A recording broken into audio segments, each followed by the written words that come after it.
Sometimes the deepest loneliness lives in the quietest hearts. You know that feeling when you come home to an empty house and wonder if anyone would notice if you just disappeared one day.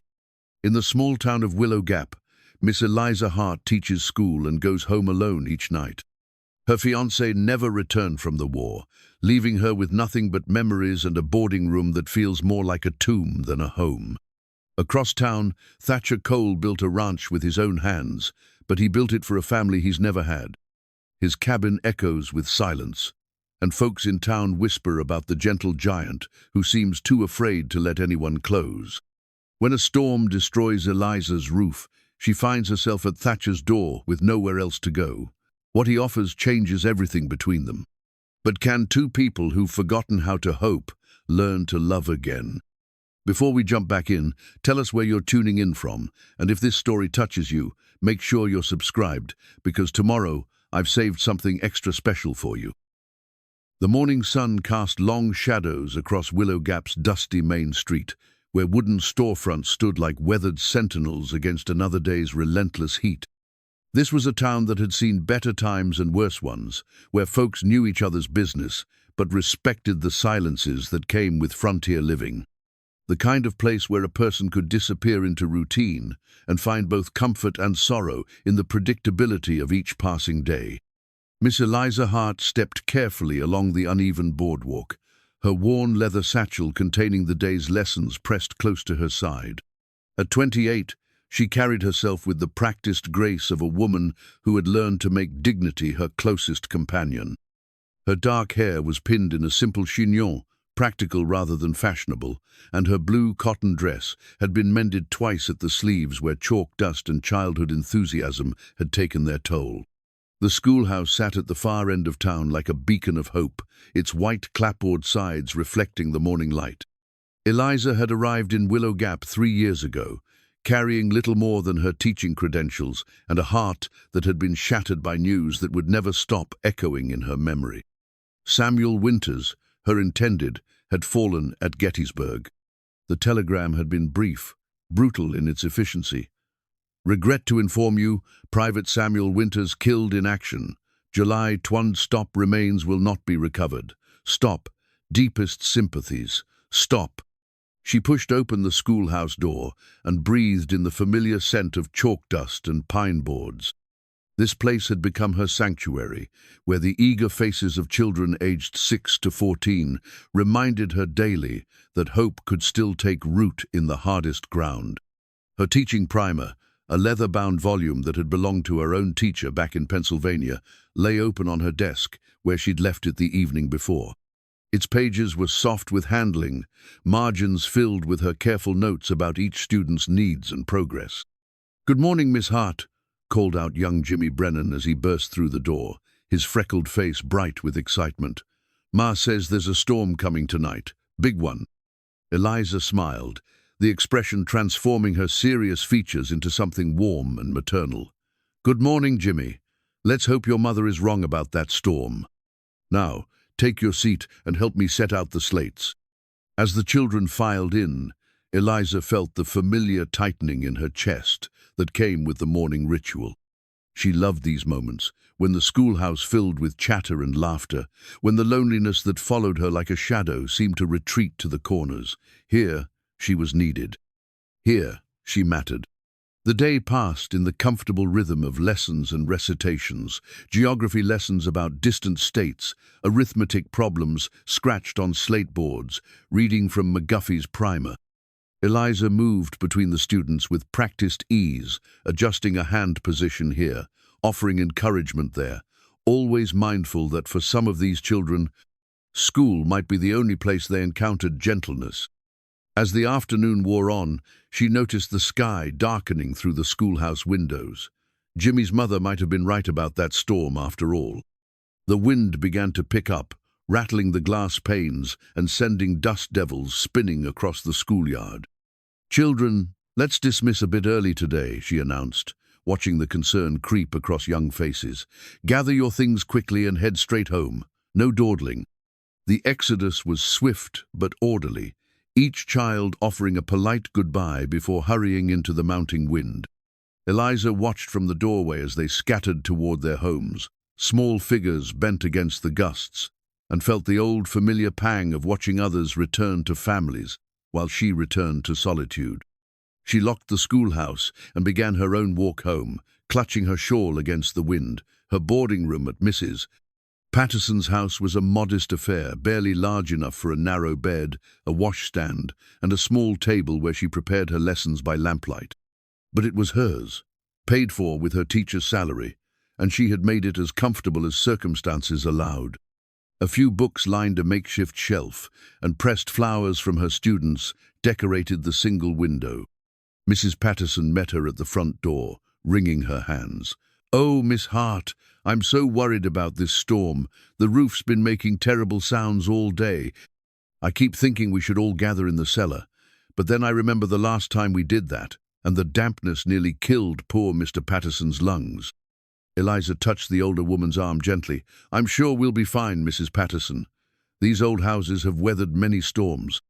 But as she climbed the narrow stairs to her room, Eliza couldn't shake the feeling that change was coming on more than just the wind. Meanwhile, 3 miles outside town, Thatcher Cole stood on the covered porch of his cabin, watching the storm clouds gather like dark cavalry on the horizon.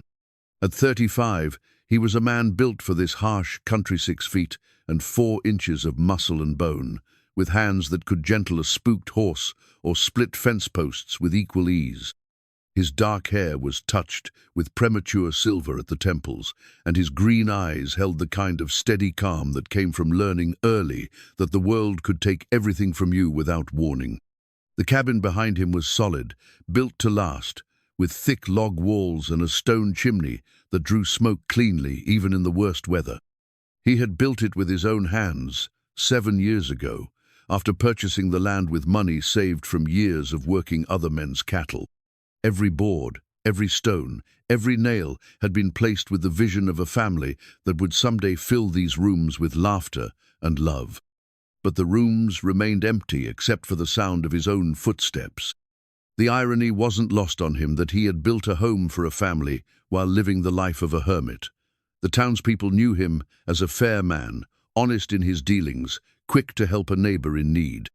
But they also sensed something untouchable about Thatcher Cole, a quality that kept social invitations polite but infrequent, and conversations respectful but brief. He couldn't blame them. After losing his parents and younger sister in a house fire when he was barely 20, he had learned that loving someone meant risking a pain so deep it could hollow out a man's chest and leave him gasping for years afterward. Better to keep to himself, to pour his need for nurturing into the land and the cattle, to find companionship in the reliable rhythm of ranch work. Thunder rumbled in the distance, and Thatcher's horses whinnied nervously in the paddock. He would need to get them into the barn soon, along with the cattle in the near pasture. This storm was shaping up to be a fierce one, the kind that could tear roofs off and flood dry creek beds in a matter of hours. As he moved toward the barn, his thoughts turned briefly to the schoolteacher in town. He had seen Miss Hart at church services and community gatherings, had noticed the way she carried herself with quiet dignity, the way children flocked to her like she was some kind of gentle magnet. There was something about her that spoke to the lonely places in his heart, but he had never presumed to approach her beyond polite nods and brief pleasantries. A woman like that, educated and refined, would have no use for a rough rancher who spent more time talking to cattle than people. Besides, he had heard the whispers about her lost love, the fiancé who had died in the war, and he respected the privacy of grief. He understood what it meant to carry sorrow like a stone in your chest. The wind picked up suddenly, sending his hat tumbling across the yard. As he chased after it, the first fat raindrops began to fall, and Thatcher hurried to secure his animals for the storm. He had no way of knowing that in town similar preparations were taking place, and that before this night was over, 2 solitary lives would intersect in a way that would change everything. The storm hit Willow Gap just after 8 o'clock, arriving with the fury of something that had traveled 1,000 miles just to tear apart this particular patch of earth. Rain came in sheets, driven by winds that howled like banshees around the corners of buildings and through the gaps in shutters. Lightning split the darkness with violent beauty, and thunder crashed so close it seemed to shake the very ground. In her small room, Eliza sat at her table trying to grade papers by lamplight, but the storm made concentration impossible. The boarding house creaked and groaned around her, and she found herself thinking about her students, hoping they were all safe in their homes, tucked warmly into beds with parents who would chase away any fears the storm might bring. She had just set down her pen when the world seemed to explode above her head. A tremendous crack, followed by the sound of splintering wood and rushing water, and then the ceiling of her room collapsed in a cascade of rain-soaked timber and plaster. Eliza threw herself against the far wall, covering her head with her arms as debris rained down around her. When the chaos settled, she found herself soaked to the skin, her few possessions scattered and ruined, and a gaping hole above her head that let in the full fury of the storm. Mrs. Patterson's voice came from somewhere below, high with panic. "Miss Hart! Miss Hart! Are you alive up there?" "I'm alive!" Eliza called back, though she wasn't entirely sure how. She gathered what she could of her belongings, the teaching primer, miraculously unharmed, a few pieces of clothing that weren't completely soaked, and made her way carefully down the treacherous stairs. Mrs. Patterson met her in the hallway, her nightgown plastered to her thin frame, her grey hair wild with worry. "Oh, my dear girl, I'm so sorry. The roof beam just gave way. I've been worried about it for months, but we never had the money to fix it properly." Mr. Patterson appeared behind his wife, shaking his head grimly. "Can't fix it tonight, that's certain. Probably take weeks to get the materials and the labor. Miss Hart, I'm afraid your room is uninhabitable." Eliza nodded, trying to process the reality of her situation. She was homeless, in the middle of a raging storm, with nowhere to go and very little money to secure alternative lodging. The other boarding houses in town were already full, and she knew the Pattersons' budget was stretched too thin to put her up indefinitely. "Don't you worry, dear Mrs. Patterson said, though her voice carried uncertainty. "We'll figure something out. Perhaps Mrs. Hendricks has space, or maybe the Reverend and his wife." But even as the older woman spoke, Eliza knew the options were limited. Mrs. Hendricks' boarding house had been full for months, and the Reverend's house was already crowded with his own large family. In a town like Willow Gap, spare beds were as scarce as rain in summer. As she stood there dripping in the hallway, listening to the storm rage outside, Eliza felt the familiar weight of being utterly alone in the world. She had learned to be self-sufficient, to depend on no one, but sometimes circumstances stripped away all pretenses of independence and left a person face to face with their fundamental vulnerability. It was then, in that moment of desperation, that she thought of the cabin on the edge of town, and the man who lived there in solitude that might match her own. The walk to Thatcher Cole's ranch took every ounce of courage Eliza possessed. Rain lashed at her face like cold needles, and the wind threatened to tear her sodden shawl from her shoulders with each step. She clutched her teaching primer against her chest, the leather binding slick with rain but somehow still intact, and forced herself to place one muddy boot in front of the other. What was she doing? The thought hammered at her consciousness with each flash of lightning. A respectable, unmarried woman didn't arrive at a bachelor's door in the middle of the night, soaked to the skin and desperate for shelter. The scandal alone could cost her the teaching position she'd worked so hard to maintain. But what choice did she have? Sleep in the barn behind the general store? Huddle in the church vestibule until morning? The outline of Thatcher's cabin emerged from the darkness like something from a fever dream, golden lamplight spilling from its windows in warm rectangles that promised safety from the storm's fury. Eliza paused at the edge of his property, suddenly paralyzed by the magnitude of what she was about to do. Her mother's voice echoed in her memory, stern warnings about propriety and reputation, about how quickly a woman's good name could be destroyed by a single moment of poor judgment. But then another gust of wind nearly knocked her from her feet, and survival instinct overrode social convention. She stumbled up the porch steps and raised her hand to knock on the heavy wooden door. Before her knuckles could make contact, the door swung open. Thatcher Cole stood silhouetted against the warm interior light, his imposing frame filling the doorway. He was dressed in work clothes wool pants and a cotton shirt with sleeves rolled to his elbow sand. His dark hair was mussed, as if he'd been running his hands through it. When he saw her, his green eyes widened with surprise and immediate concern. "Miss Hart?" His voice was deep, measured, with the slight roughness that came from years of calling to cattle across open ranges. "What in God's name are you doing out in this storm?" Eliza opened her mouth to speak, but found that words had abandoned her. She stood there dripping on his porch, clutching her primer like a lifeline, and felt tears mixing with the rain on her cheeks. The events of the evening, the roof collapse, the destruction of her meager possessions, the stark reality of her homeless state suddenly overwhelmed her, and she began to shake. Without hesitation, Thatcher stepped forward and gently took her arm. Come in before you catch your death." He guided her through the doorway and immediately began closing shutters against the storm. "You're soaked clean through. What happened?" "The roof," Eliza managed through chattering teeth. "At Mrs. Patterson's. It collapsed. I have nowhere." She stopped, unable to finish the admission of her complete vulnerability. Thatcher was already moving, pulling a handmade quilt from the back of a chair near the fireplace. The quilt was beautiful, intricate in its design, with deep blues and greens that reminded Eliza of a forest pool. The stitching was precise, clearly the work of skilled hands, and she found herself wondering where he had acquired such a treasure. "Here," he said, wrapping the quilt around her shoulders. The fabric was soft and warm, smelling faintly of cedar, and something else she couldn't identify, something clean and masculine and comforting. "Sit by the fire while I get you something dry to wear." "I can't," Eliza began, but Thatcher held up a hand. "Miss Hart, you're shivering so hard you can barely speak. Propriety can wait until you're not in danger of freezing to death in my parlor." He disappeared into what she assumed was his bedroom, leaving Eliza alone to take in her surroundings. The cabin's interior was not what she had expected.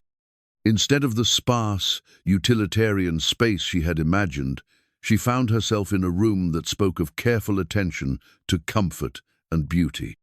Hand-hewn furniture gleamed with careful maintenance, and bookshelves lined one wall, filled with volumes that suggested a mind hungry for knowledge. A chess set sat on a side table, the pieces carved from what looked like local wood and polished to a warm sheen. On the mantelpiece above the fireplace, a small collection of objects caught her attention: a photograph of what must have been his family, a pocket watch, and a few other personal items arranged with the kind of care that spoke of their deep significance. This was not the home of a rough, unlettered cowboy, but of a man who valued beauty and learning and the small graces that made a house into a home. Thatcher returned with an armload of clothing, a wool shirt that would dwarf her slender frame, thick socks, and what appeared to be a pair of trousers with suspenders. "These belong to my father," he said simply. "They'll be too large, but they're dry and warm. You can change in the bedroom." Eliza took the clothes with hands that were finally beginning to steady. "Mr. Cole, I don't know how to thank you. I know this is highly irregular." "Nothing irregular about helping a neighbor in distress," he interrupted gently. "Go on now. Get out of those wet things before you take ill." The bedroom was as carefully tended as the main room, with a large bed covered in quilts and pillows that looked hand-sewn. Eliza changed quickly, grateful for the warmth of dry clothing, even if the garments hung on her like scarecrow clothes. When she emerged, she found Thatcher tending the fire, his movements efficient and practiced. He had prepared tea in a china service that seemed incongruous with his rough exterior, and had set out a plate of bread and preserves on the small table by the fire.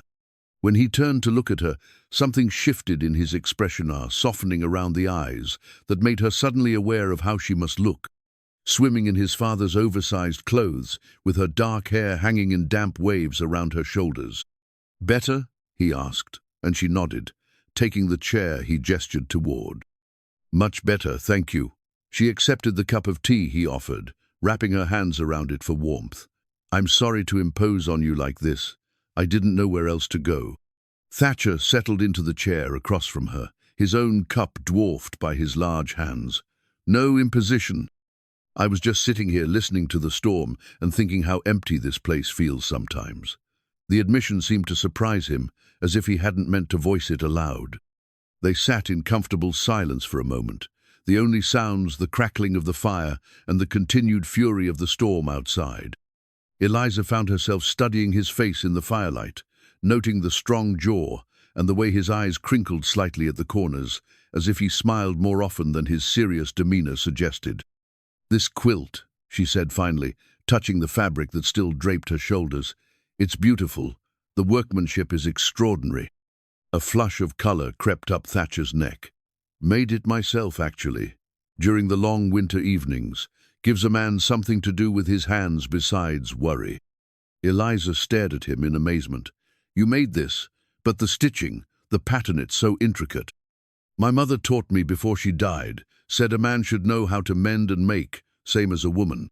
Practical skill." He shrugged, but she could see the pride in his work beneath his modest words. The revelation shifted something in Eliza's perception of this man.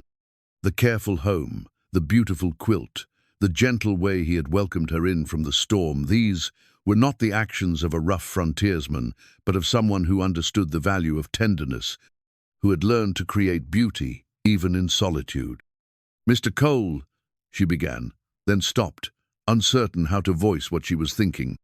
"Thatcher," he said quietly, "given the circumstances, I think we can dispense with formalities." Thatcher. His name felt strange on her lips, intimate in a way that made her pulse quicken. "I need to ask you something, and I want you to know, I understand how presumptuous it is." He waited, his green eyes steady on her face. "I have nowhere to go," she said, the words coming out in a rush. "Mrs. Patterson's roof will take weeks to repair, if she can afford to repair it at all. The other boarding houses are full, and I can't afford to travel to another town to look for lodging. I know it's scandalous and improper, but would you consider allowing me to stay here, just temporarily, until I can make other arrangements?" The silence stretched between them, broken only by the storm's continued assault on the cabin. Eliza held her breath, waiting for the polite refusal that would leave her with no options but to impose on the charity of families who could barely afford to feed themselves. Instead, Thatcher leaned forward, his elbows on his knees, and looked directly into her eyes. "Miss Hart, Eliza, I want you to listen to me carefully." Her heart hammered against her ribs as she nodded. "You have empty pockets," he said slowly, his voice barely above a whisper. "And I have an empty bed." Eliza felt the blood drain from her face. She started to rise from her chair, her mind reeling with shock and disappointment. Had she so badly misjudged his character? Was this the price he expected for his shelter? But Thatcher was already reaching out, his hand gentle on her arm. "Wait, please." That came out wrong. He took a deep breath, and when he spoke again, his voice was steady and sincere. "What I meant was, you need a home, and I have one that's too big for just me. You need safety and shelter, and I can provide that. Not like no the way it sounded. I mean a place where you won't be alone anymore, where you'll be safe and cared for. Nothing more than you're comfortable with, nothing that would compromise your honor or mine." Eliza sank back into the chair, her heart still racing. "I don't understand." Thatcher ran a hand through his hair, clearly struggling for the right words. "I built this place for a family I never had. 7 years I've been rattling around in here by myself, and it gets lonesome. You need a place to stay, and I need the sound of another voice in these rooms. Company, conversation. Maybe we could help each other. What would people say? People will talk regardless. They always do. But anyone who knows either of us would know we're honorable. And if it bothers you, I can sleep in the barn." Eliza looked around the warm, comfortable room, then back at this man who had opened his door to her without question, who had wrapped her in his own quilt and offered her shelter from more than just the storm. The practical part of her mind catalogued the risks, the damage to her reputation, the potential loss of her teaching position, the impropriety of the entire arrangement. But the lonely part of her heart, the part that had been aching in silence for 3 years, whispered that maybe, just maybe, This was exactly where she was meant to be. "All right," she said softly. "If you're sure it won't be too much trouble." Thatcher's face broke into the first genuine smile she had ever seen from him, transforming his stern features into something warm and surprisingly boyish. "No trouble at all, Eliza. No trouble at all." Outside, the storm continued to rage, but inside the cabin, two lonely souls had found something neither had dared to hope, for a place where empty hearts might learn to be full again. Eliza woke to the unfamiliar sound of birdsong and the gentle creak of settling timber. For a moment, she lay still in Thatcher's large bed, disoriented by the morning light streaming through windows that faced east instead of north, by the absence of Mrs. Patterson's voice calling to her husband about breakfast preparations. Then memory flooded back the storm, the collapsed roof, the desperate walk through the rain, and Thatcher's unexpected kindness. She had insisted on taking the small settee in the main room, but Thatcher would have none of it, disappearing into the barn with blankets and a pillow before she could protest further. The gesture had been both gentlemanly and practical, but it left her feeling the weight of obligation in ways she wasn't prepared for. Now, wrapped in his father's oversized clothes and surrounded by the scent of cedar and leather that seemed to permeate everything in the cabin, she felt the full awkwardness of her situation. What was the proper etiquette for morning interactions when you had imposed upon a bachelor's hospitality? How did one maintain dignity while wearing trousers held up by suspenders? A soft knock at the bedroom door interrupted her worries. "Eliza, I've made coffee and biscuits. No rush though, sleep as long as you need." His voice carried the same gentle consideration he had shown the night before, and she found herself responding before she had fully considered her words. "I'm awake. I'll be out in a moment." She rose and attempted to make herself presentable, braiding her long hair into a simple plait and rolling up the sleeves of his father's shirt until her hands were free. When she emerged from the bedroom, she found Thatcher standing at the stove, his back to her as he tended a pan of eggs. He had clearly been up for some time, his hair was damp from washing, and he wore clean clothes that suggested he had prepared for her presence in his home. "Good morning," she said softly, and he turned with a smile that seemed to light up the entire room. "Morning. I hope you slept well. I was worried the settee might not be comfortable enough. The bed was wonderful, but you shouldn't have given up your own room. I could have managed perfectly well on the settee." Thatcher shook his head as he plated eggs alongside fresh biscuits. "My mother would haunt me if I made a lady sleep on furniture when there was a proper bed available. Besides, I slept fine in the barn." "Wouldn't be the first time." He set a plate before her at the small table, and Eliza was struck again by the careful domesticity of his movements. The eggs were perfectly cooked, the biscuits golden and light, and he had even found a small jar of what looked like homemade preserves to accompany the meal. "You didn't have to go to such trouble," she protested, but he waved away her concern. "No trouble. I always cook too much anyway, habit from ranch work, when you never know how many hands might show up needing a meal." They ate in relative silence, the morning light growing stronger through the windows and revealing details of the cabin that darkness had hidden the night before. Eliza found her attention drawn to the bookshelf again, noting titles that surprised her: Shakespeare, Dickens, even a volume of poetry that looked well worn with handling. "You have quite a library," she observed, and Thatcher followed her gaze. "Books are about the only luxury I allow myself. When the work's done and the evenings get long, there's nothing better than a good story." He paused, then added with slight embarrassment, "I know it's not what folks expect from a rancher." "Why shouldn't a rancher read poetry?" Eliza asked, genuinely curious. "Intelligence isn't the province of any particular profession." Something in her tone seemed to relax him. "Most folks around here seem to think a man who works with his hands can't have much use for books. You're the first person who's ever looked at my shelves without surprise." "Well, I spend my days surrounded by books. I suppose I'm more interested in what someone chooses to read than surprised that they read at all." She gestured toward a slim volume of Whitman. "That's one of my favorites." "Mine too." Thatcher's smile was softer now, more genuine. There's something about the way he writes about the land, about finding meaning in everyday work. The conversation might have continued, but a sharp knock at the door interrupted them. Thatcher rose to answer it, and Eliza heard the unmistakable voice of Mrs. Henderson, the town's most dedicated purveyor of gossip. "Mr. Cole, I do hope you'll forgive the early call, but I was just checking to see if you'd weathered the storm all right. Such a terrible night, we had trees down, roofs damaged. Poor Mrs. Patterson's boarding house was hit something fierce." Eliza felt her cheeks flame as she realized her presence in Thatcher's cabin was about to become public knowledge. She looked around desperately for somewhere to hide, but the cabin's open layout offered no refuge.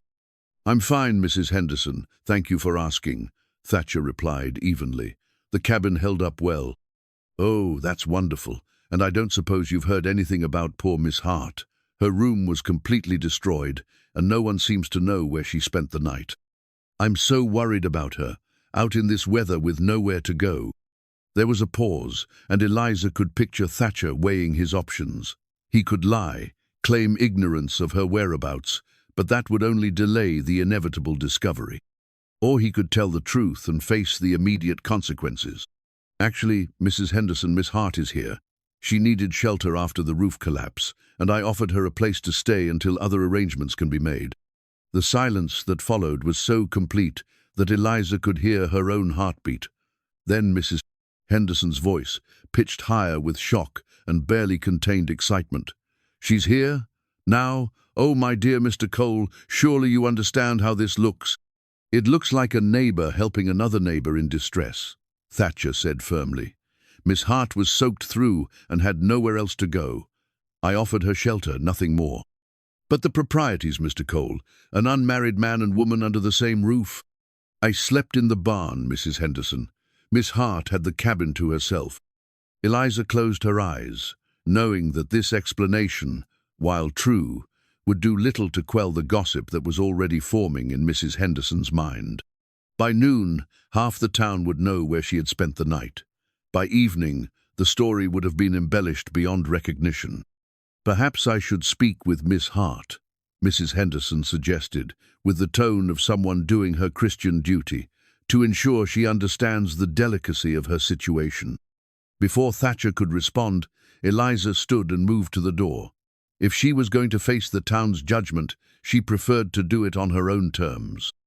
"Good morning, Mrs. Henderson," she said with as much dignity as she could muster, while wearing men's clothing 3 sizes too large. Mrs. Henderson's eyes widened as she took in Eliza's appearance, the oversized shirt, the rolled-up trousers, the loose braid of hair that spoke of intimate domesticity. "Miss Hart, my dear child, what has happened to you?" "My roof collapsed in the storm, as you mentioned. Mr. Cole was kind enough to offer me shelter. I'm very grateful for his Christian charity." "Yes, but dear, surely you understand how this appears. Your reputation, your position at the school." "My reputation is built on 3 years of dedicated service to this community's children," Eliza replied evenly. "I hardly think one night of emergency shelter will change that." But even as she spoke the words, she could see the doubt in Mrs. Henderson's eyes, the calculations already being made about scandal and impropriety. In a small town, reputation was currency, and hers had just been devalued considerably. After Mrs. Henderson left, promising to check on dear Miss Hart's welfare, with several other prominent ladies, Eliza sank into a chair and put her head in her hands. "I'm so sorry," she whispered. "I've ruined everything. Your reputation, my position." "Hey," Thatcher's voice was gentle as he knelt beside her chair. "Look at me." She raised her head to find his green eyes steady and determined. "My reputation can handle whatever they want to say about me. I'm more concerned about yours. What if they dismiss me from the school? What if the school board decides I'm not fit to teach their children? Then they're fools who don't deserve someone as dedicated as you are." He paused, then added quietly, "And if that happens, you'll still have a place here for as long as you need it." The simple sincerity of his offer brought tears to her eyes. "Why are you being so kind to me? You barely know me." Thatcher was quiet for a long moment, his gaze moving to the window, where the morning sun was burning off the last of the storm clouds. Maybe because I know what it's like to be alone in the world. Maybe because kindness is sometimes all we have to offer each other. He stood and moved to the shelf where he kept his correspondence, pulling out a small wooden box that looked worn with handling. From it, he withdrew a bundle of letters tied with a faded ribbon letters that bore the unmistakable signs of having been read and reread countless times. "These belonged to someone I cared about once," he said, not looking at her as he spoke. "She died of fever before we could marry. I kept thinking I should put them away, forget, move on. But they're all I have left of what might have been."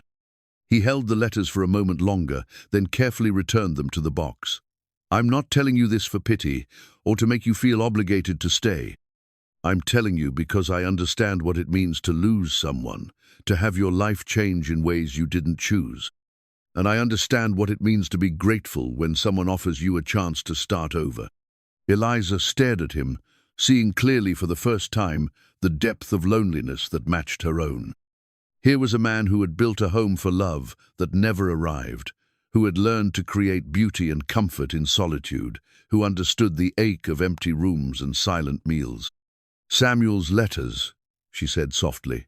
"I have them too. In my teaching Primurthy, only things that survived the roof collapse." Thatcher nodded, unsurprised. "Sometimes the past is all that connects us to who we used to be. And sometimes," Eliza said, surprising herself with the thought, "it keeps us from becoming who we might be." The moment stretched between them, full of understanding and possibility, and the tentative beginning of something neither had expected to find. Outside, the town was already buzzing with gossip about the schoolteacher and the rancher, but inside the cabin, two wounded hearts were discovering that healing sometimes began with the simple act of not being alone. The chess set sat between them on the small table like a battlefield of carved possibilities. 3 days had passed since the storm, and what had begun as an emergency arrangement was settling into something that felt dangerously close to domestic contentment. Eliza had attempted twice to find alternative lodging, but Mrs. Henderson's enthusiastic spread of gossip had effectively closed those doors. The other boarding house suddenly had no vacancies, and the few families who might have taken in a teacher were now concerned about the propriety of housing someone whose reputation had been compromised. "Your move," Thatcher said quietly, his green eyes focused on the board rather than her face. They had discovered the chess set on her second evening in the cabin, when she had commented on the beautiful craftsmanship of the pieces. Each figure was carved from local wood oak for one side, pine for the other, and polished to a warm glow that spoke of countless hours of patient work. Eliza studied the board, but her mind was only half on strategy. The other half was consumed with awareness of the man across from her, the way his large hands moved the pieces with surprising delicacy, the concentration that furrowed his brow when he was thinking. Living in such close quarters had revealed aspects of Thatcher Cole that the town's distant observations had never captured. He rose before dawn each morning to tend his cattle, moving through the cabin with careful quiet so as not to wake her. When she emerged from the bedroom, she invariably found fresh coffee waiting and some simple breakfast-prepared eggs from his own chickens, bread he baked in a Dutch oven, preserves made from wild berries he gathered himself. The domestic skills that had produced the beautiful quilt extended to every aspect of his daily life. "You're distracted," he observed, not unkindly. "Something troubling you?"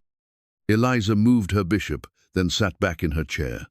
"I received a visit from Mrs. Ashford today, from the school board." Thatcher's hand stilled over his next move. "And?" "She wanted to discuss my living situation and its potential impact on my ability to serve as a moral example to the children." Eliza's voice carried a bitter edge. "Apparently, several parents have expressed concern about allowing their children to be taught by someone of questionable virtue."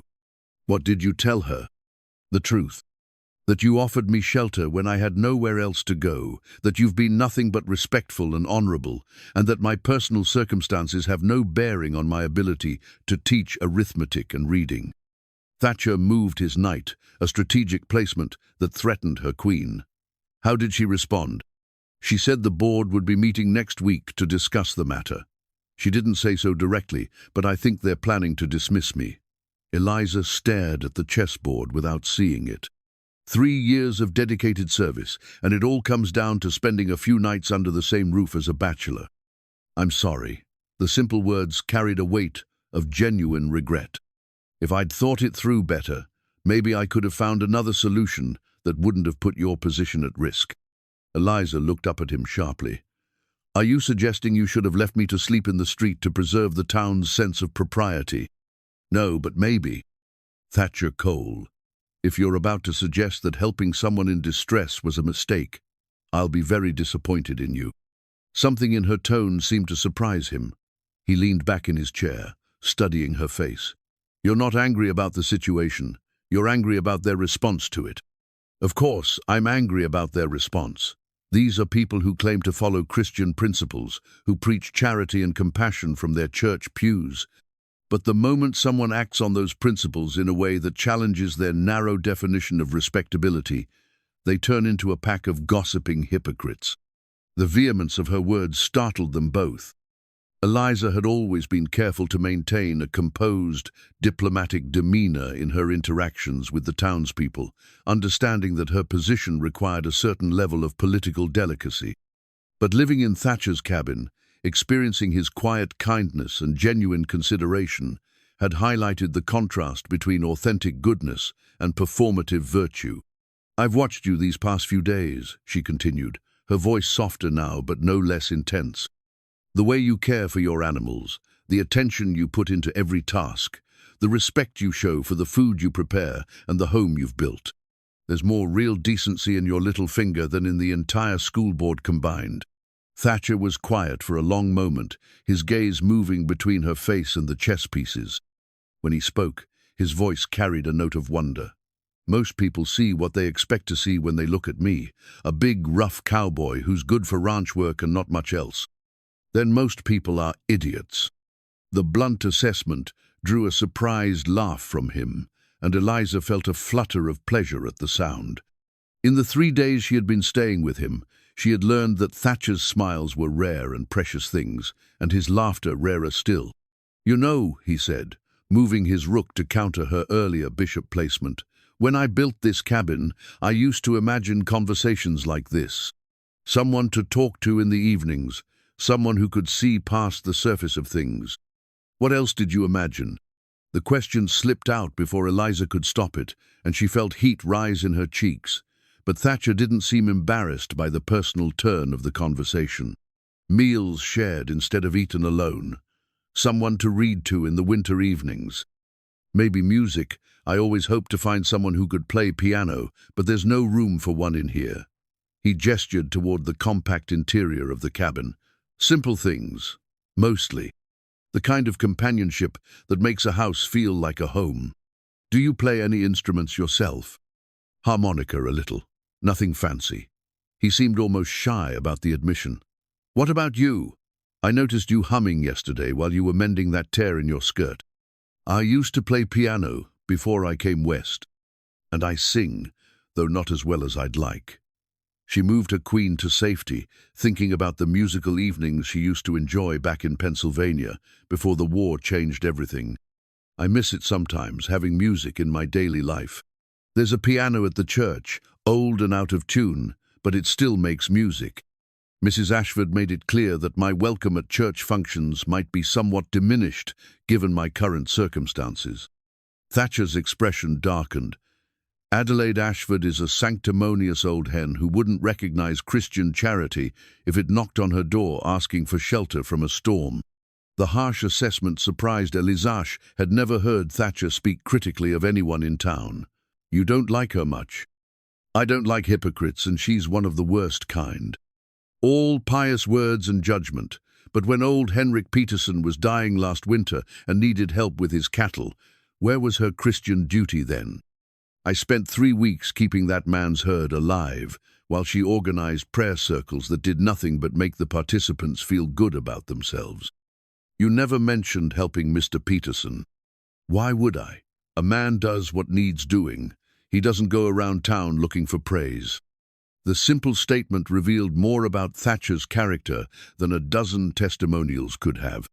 Eliza found herself studying his face in the lamplight, noting the strong line of his jaw and the way his eyes crinkled slightly when he concentrated. When had she begun to find his features not just pleasant, but genuinely handsome? "Check," she said softly, moving her queen into position. Thatcher studied the board, then looked up at her with something that might have been admiration. "You've been planning that for 6 moves. 7, actually. Remind me never to underestimate you, Miss Hart. I thought we had agreed on first names." "Eliza, then." The way he said her name, with careful attention to each syllable, sent an unexpected warmth through her chest. "Though I have to ask, where did a schoolteacher learn to play chess like a military strategist?" "My father taught me. He said it was important for a woman to be able to think several moves ahead, whether on a chessboard or in life." She paused, then added quietly, "He also said that the most important thing was knowing when to sacrifice a piece to protect something more valuable." Wise man. He was. Eliza moved a pawn, setting up her final attack. "He died when I was 22. The fever that took him also took my mother 6 months later. That's when I decided to come west and teach." "You were alone." "Completely. Samuel was already deployed, and there wasn't much left for me in Pennsylvania anyway. The West seemed like a place where a person could start over, build something new." Thatcher nodded, understanding implicit in the gesture. "That's why I came here too. After my family died, I couldn't stand being around all those familiar places that reminded me of what I'd lost." "Do you ever regret it, leaving everything you knew?" "Sometimes, but then I think about this place, what I've built here, and I realize that maybe the point isn't to escape the past, but to create something worthy of honoring it." Eliza looked around the cabinet, the carefully crafted furniture, the well-tended books, the small domestic touches that spoke of a man who had learned to create beauty, even in solitude. "You've done that. This is a home worth honoring anyone's memory. It's better with you in it." The words hung in the air between them, laden with meaning that neither was quite ready to acknowledge fully. Eliza felt her pulse quicken, awareness of him as a manot, just a kind neighbor, suddenly acute and undeniable. "Thatcher." "Checkmate," he said quietly, moving his king into a position that ended the game. Eliza stared at the board, realizing that while she had been focused on her planned attack, he had been orchestrating an entirely different strategy. I had you cornered. You were thinking like someone trying to win quickly. I was thinking like someone who wanted the game to last as long as possible." Their eyes met across the small table, and Eliza felt something shift in the space between them. What had begun as emergency shelter was becoming something else, something that had nothing to do with collapsed roofs and everything to do with the way he looked at her when he thought she wasn't watching, the way her heart jumped when his hand accidentally brushed hers while passing a plate at dinner. "Another game?" she asked, though they both knew she wasn't really talking about chess. "As many as you like," Thatcher replied, his voice softer than usual. "We have all the time in the world." But even as he began resetting the pieces, they both knew that time was exactly what they didn't have. The school board meeting loomed, and with it the possibility that Eliza's position and her reason for staying in Willow Gap might disappear entirely. The thought of leaving this cabin, this man who had shown her what quiet companionship could feel like, filled her with a longing she hadn't expected and wasn't sure she was brave enough to examine too closely. The school bell's cracked bronze surface caught the afternoon sunlight as Eliza ran her fingers along its weathered rim. Despite the damage, a long fissure that ran from crown to shoulder it still rang true when struck, its clear tone carrying across the schoolyard with unwavering purpose. Much like herself, she thought with a rueful smile. Cracked but still functional, scarred but still singing. She had arrived early this Monday morning to prepare for what might be her final week of teaching, depending on the school board's decision. The weekend had passed in a strange suspension of time at Thatcher's cabin, both of them careful not to acknowledge the growing tension between practical arrangements and something deeper that neither was quite ready to name. "Miss Hart." The voice from the schoolhouse doorway made her turn. A man stood silhouetted against the morning light, tall, impeccably dressed, with the kind of expensive clothes that immediately marked him as someone from outside Willow Gap's modest social circles. As he stepped into the sunlight, she could see he was perhaps 45, with silver-touched hair and the kind of confident bearing that spoke of significant wealth and power. "I'm Jeremiah Blackwood," he said, removing his hat with practiced courtesy. "I've been hoping for an opportunity to speak with you." Eliza had heard the name, though she had never met the man himself. Jeremiah Blackwood owned considerable property throughout the territory, ranch land, mining claims, and timber rights that made him one of the most influential men in the region. What he might want with a small-town schoolteacher was beyond her imagination. "Mr. Blackwood, how can I help you?" His smile was polished, calculating. "Actually, I believe I might be able to help you. I've heard about your recent difficulties regarding your living situation, and I wanted to discuss a proposition that might resolve several problems at once." Eliza felt a chill of apprehension. "What sort of proposition?" "Perhaps we could speak somewhere more private. What I have to discuss is somewhat delicate." Against her better judgment, Eliza gestured toward the schoolhouse. "We can talk inside, but I have students arriving soon." Blackwood followed her into the classroom, his eyes taking in the simple wooden desks, the slate boards, the carefully tended books that made up the school's modest library. His expression suggested mild distaste, as if the humble surroundings offended his sensibilities.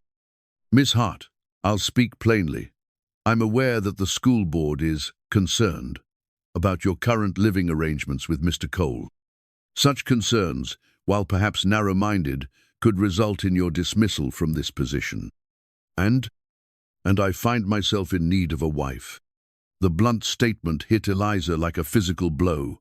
She stared at him, certain she had misheard. "I beg your pardon?" "A wife," Blackwood repeated calmly. "I'm expanding my business interests into areas that require a certain level of social respectability.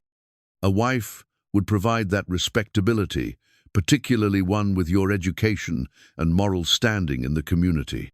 My moral standing is currently in question, as you just pointed out. Only because of your association with Cole. Marriage to me would instantly restore your reputation and elevate your social position considerably.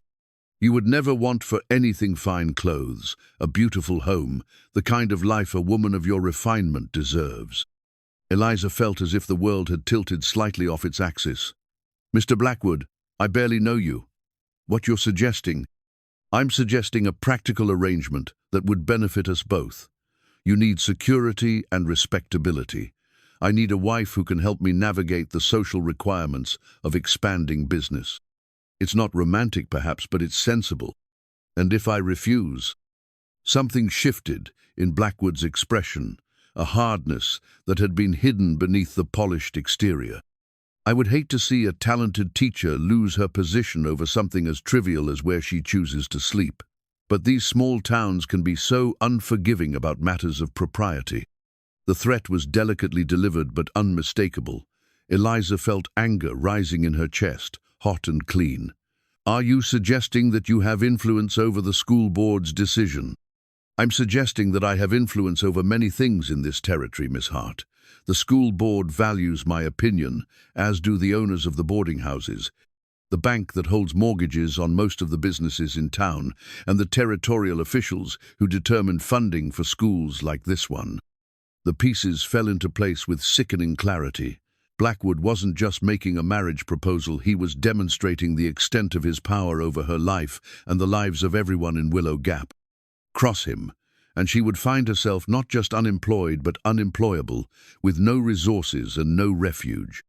"You need time to consider, of course," Blackwood continued smoothly. "Shall we say 1 week? That should give you ample opportunity to weigh your options.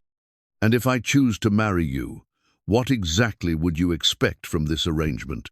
"The usual wifely duties, naturally, hostessing my social events, maintaining my household, providing the appearance of domestic contentment.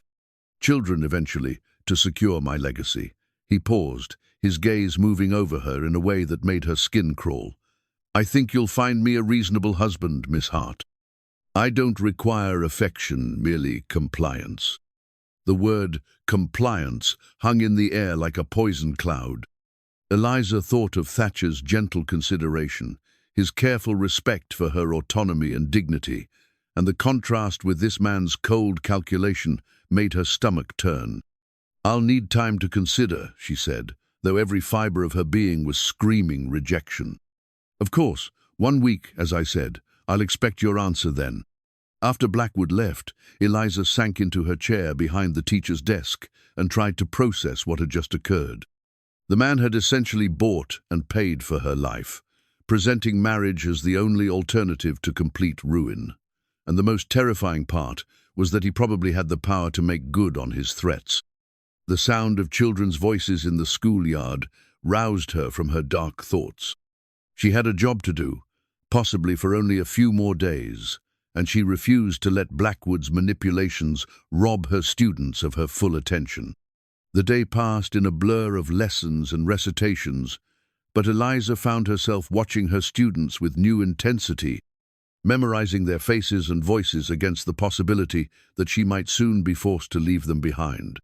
When the final child had departed for home, she remained at her desk, staring at the cracked bell through the window and wondering how everything had become so complicated. She was still there when Thatcher appeared in the doorway, his hat in his hands and concern written across his features. "Eliza, you're usually home by now. Everything all right?" The word home sent a pang through her chest. When had she begun thinking of his cabin as home? When had the sight of him become the best part of her day? "I had an interesting visitor this morning," she said, then told him about Blackwood's proposition and barely concealed threats. Thatcher's expression grew darker with each detail. By the time she finished, his hands were clenched into fists at his sides. "That son of a—" he caught himself, glancing around the schoolroom as if remembering where they were. "He can't force you to marry him, Eliza. There are laws." "Are there? What law prevents a man from refusing to rent rooms to someone he considers morally questionable? What law requires the school board to ignore the concerns of influential community members?" "He's not forcing me, Thatcher. He's simply arranging circumstances so that marriage to him becomes the only viable option. There has to be another way." "Such as?" Thatcher was quiet for a long moment, his gaze moving around the schoolroom, taking in the carefully organized supplies, the children's work displayed on the walls, the evidence of her dedication to this place and these students. "Marry me instead." The words fell into the silence like stones dropped into still water, creating ripples that seemed to disturb the very air between them. "What?" "Marry me." His voice was steadier now, more certain. "If you're married, Blackwood can't threaten you with scandal. Your position would be secure, and you'd have the protection of my name and my home." Eliza stared at him, her heart hammering against her ribs. "Thatcher, you can't be serious. We've known each other for barely a week. I've known you long enough to know you're kind and brave and that you care more about those children than your own welfare. I've known you long enough to know that living in the same house with you has been the happiest I've been since my family died." He took a step closer, his green eyes intent on her face. "And I've known you long enough to know that the thought of you married to Jeremiah Blackwood makes me want to tear something apart with my bare hands." The raw honesty in his voice left her breathless. "But marriage, it's not just about practical arrangements. There should be love, affection." "There could be. Maybe there already is, beginning." The suggestion hung between them, dangerous and full of possibility. Eliza thought of the evenings they had spent talking by the fire, the way her pulse quickened when he smiled, the growing certainty that she had never felt as safe and valued as she did in his presence. "Eliza," he stepped closer, close enough that she could see the flecks of gold in his green eyes. "I won't pretend this is how I imagine proposing to someone. But I also won't pretend that the idea of building a life with you doesn't appeal to me more than anything I've wanted in years. And if it doesn't work, if we find we're not suited for marriage, then we'll figure it out together. But at least you'll have choices, real choices, instead of being backed into a corner by a man like Blackwood." The cracked school bell caught the late afternoon light again, its bronze surface gleaming despite its flaws, still functional, still singing true, still serving its purpose, even though it had been damaged. Maybe, Eliza thought, that was enough of a foundation on which to build something lasting. The pressed wildflower lay between the pages of Whitman's poetry like a secret waiting to be discovered. Eliza had found it quite by accident while borrowing the book from Thatcher's shelf, a delicate prairie rose, perfectly preserved, its pink petals still holding a ghost of their original color. She held it up to the lamplight, wondering when he had placed it there and why. "Find something interesting?" Thatcher's voice from the doorway made her start. She had been so absorbed in her discovery that she hadn't heard him return from his evening chores. Heat crept up her neck as she realized how the scene must look her sitting in his chair, reading his books, examining what was clearly a private memento. "I'm sorry," she said quickly, moving to replace the flower. "I shouldn't have." "It's all right." He crossed to where she sat, his expression unreadable. "I put it there last spring. Found it growing wild near the creek and thought it was too beautiful to just leave it to wither." "It's lovely." She looked up at him, trying to read the emotion in his green eyes. "Were you saving it for someone special?" "I thought I was saving it for no one in particular. Now I'm not so sure." The admission sent warmth spreading through her chest. In the 3 days since his unexpected marriage proposal in the schoolroom, they had been dancing around each other with careful politeness, both uncertain how to navigate the shift from practical cohabitation to something that might become genuine courtship.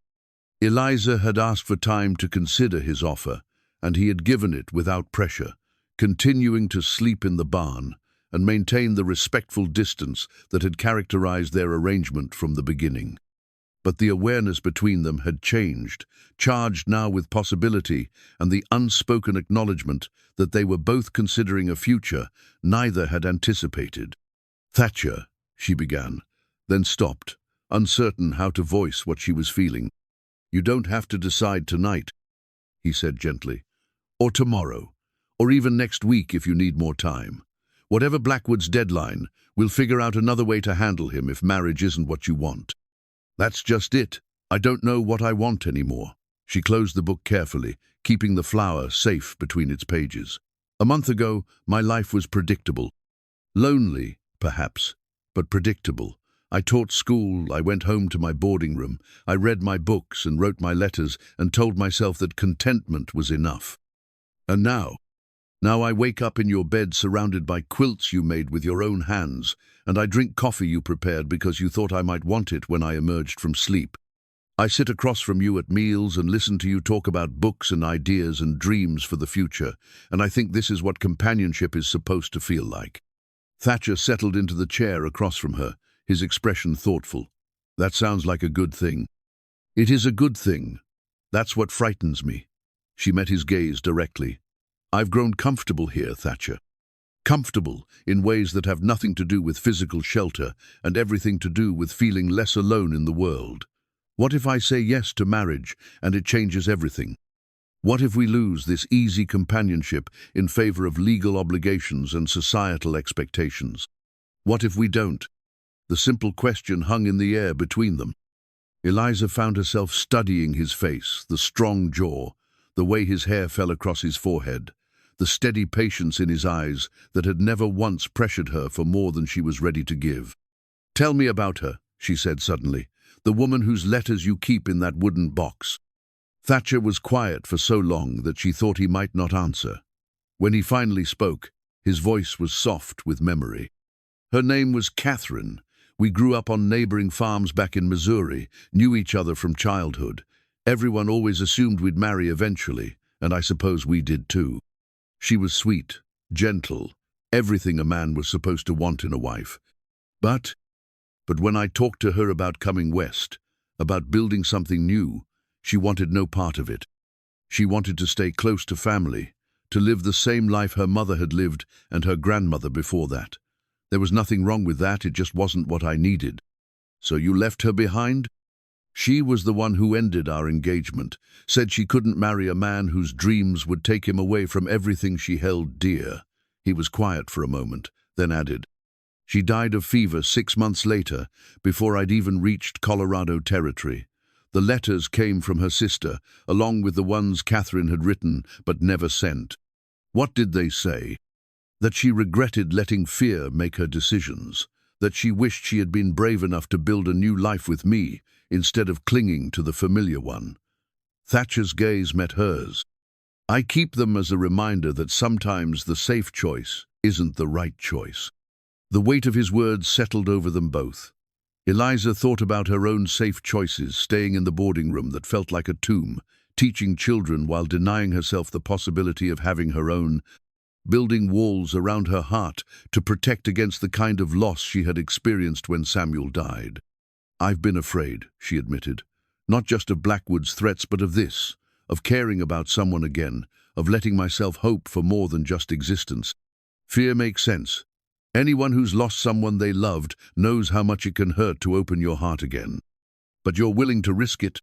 Thatcher leaned forward, his elbows on his knees, his expression earnest. "Eliza, I've been half alive for 7 years, going through the motions of living without really living.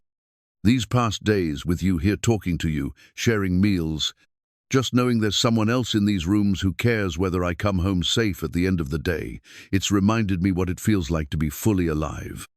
And if it doesn't work, if we discover we're not as compatible as we think, then we'll deal with that when it happens. But I'd rather risk failure at something real than succeed at something empty." The pressed flower caught her attention again, visible through the book's closed pages, like a promise of beauty preserved against time's passage. How long had Thatcher been hoping for someone to share such small treasures with? How long had he been saving pieces of beauty in the faith that someday there would be someone who would understand their significance? "I have a confession," she said, her voice barely above a whisper. "What's that?" "I've been thinking about what it would be like to stay here permanently, not just until I find other lodging, but really stay. To wake up every morning knowing I'm home, to share meals and conversations and—" She stopped, heat rising in her cheeks. And everything else that marriage entails." The admission hung between them, honest and vulnerable, and charged with the kind of tension that had been building since their first evening by the fire. Thatcher's green eyes darkened, and when he spoke, his voice was rougher than usual. "Eliza, I need you to know that if you marry me, it won't be just for convenience or protection. I won't be able to pretend it's merely a practical arrangement." "What are you saying?" "I'm saying that I've been fighting feelings for you since the second night you were here, when you hummed while you mended your skirt, and I realized that the sound of your voice had become the thing I most looked forward to each day." He stood and crossed to where she sat, kneeling beside her chair so their faces were level. "I'm saying that if you become my wife, I'll want all of it, your thoughts, your dreams, your body in my bed. Children if God blesses us with them. Not eventually, not after we've had time to grow comfortable with the idea, but from the very beginning." Eliza's breath caught at the intensity in his voice, at the raw honesty of his admission. "Thatcher, I know it's not how courtship is supposed to work. I know we should have months of proper calling and chaperoned visits and gradual development of affection. But we don't have months, and maybe we don't need them. Maybe some things are just right from the beginning, even if they're not conventional." She looked into his eyes and saw her own longing reflected there, the hunger for connection, for intimacy, for the kind of love that made a person feel complete rather than merely functional. The careful distance they had maintained was crumbling, and she found she didn't want to preserve it. "What if I said yes?" she whispered. "What if I said yes to all of it? Then I'd make you a promise." His hand came up to cup her cheek, his thumb brushing across her skin with infinite gentleness. "I'd promise to cherish you, protect you, and love you for as long as there's breath in my body. I'd promise to build a life with you that honors both our dreams and creates new ones we haven't even imagined yet." "And I'd promise the same," she said, her voice steady despite the tears gathering in her eyes, "to love you, to build something beautiful with you, to be brave enough to hope again." When he kissed her, it was with the reverence of someone who had waited years for this moment and wanted to savor every second of it. His lips were warm and firm against hers, and she could taste the sweet promise of a future neither of them had dared to expect. When they finally broke apart, both breathing hard, Thatcher rested his forehead against hers. "Is that a yes, then?" "That's a yes," she whispered, and felt the last of her carefully constructed walls crumble into dust. Outside, the wind picked up, rattling the windows and reminding them that the world beyond the cabin still held threats and challenges that would test their newfound commitment. But inside, warmed by lamplight and the glow of acknowledged love, two hearts that had been empty for too long finally began to feel full again. The legal document lay spread across Thatcher's kitchen table like a death sentence written in elegant script. Jeremiah Blackwood had arrived at the cabin just after dawn, his timing calculated to catch them at their most vulnerable, Eliza in her nightgown and wrapper. Thatcher barely dressed after rushing in from the barn when he heard the commotion. "I thought you should see this before making any rash decisions," Blackwood said smoothly, his cold eyes taking in their obvious domestic intimacy with satisfaction. "It seems your little romance has become even more complicated than either of you realized." Eliza pulled her wrapper tighter around herself and leaned over the document, her teacher's training helping her pass the legal language despite her racing heart. What she read made her blood turn to ice. "This says you own the land under the schoolhouse," she whispered. "Indeed. Purchased it from the territorial government 3 months ago, along with several other strategically located parcels throughout the county." Blackwood's smile was predatory. "You see, Miss Hart, your position was never really dependent on the school board's goodwill. It was dependent on mine." Thatcher moved to stand behind Eliza, his hands settling protectively on her shoulders as he read over the document. "What's your point, Blackwood?" "My point, Mr. Cole, is that romantic gestures are all well and good, but they don't change practical realities. Miss Hart can marry whomever she chooses, but if she doesn't marry me, there simply won't be a school for her to teach in." "You can't shut down the school," Eliza said, though even as she spoke the words, she could see the truth in his triumphant expression. The children can be educated elsewhere. There's a perfectly adequate school in Millfield, only 20 miles away. The parents can make arrangements. 20 miles might as well be 200 for most of these families. They can't afford to board their children elsewhere, and the younger ones couldn't make that journey daily. Not my concern. Blackwood retrieved the document and folded it carefully. "I have business interests that require the land this school occupies. If the building happens to be in the way of progress, well, that's unfortunate but unavoidable." Thatcher's hands tightened on Eliza's shoulders. "What kind of business interests?" "Railroad expansion, if you must know. The territorial government is very interested in extending the line through this region, and I've positioned myself to facilitate that expansion. The school sits directly in the path of the proposed route." "So this was never about wanting a wife at all," Eliza said, pieces of his strategy becoming clear. "This was about removing obstacles to your railroad deal." "Oh, I do want a wife, Miss Hart. A woman of your refinement would be a considerable asset in my social and business circles. But you're correct that my primary concern is eliminating anything that might complicate my negotiations with the railroad company." "And if she refuses to marry you?" Blackwood shrugged with feigned indifference. "Then the school closes, the children are dispersed to other districts, and Miss Hart finds herself unemployed in a territory where I have considerable influence over who gets hired for teaching positions. She's welcome to try her luck elsewhere, of course, but I suspect she'll find opportunities somewhat limited." The casual cruelty of his plan took Eliza's breath away.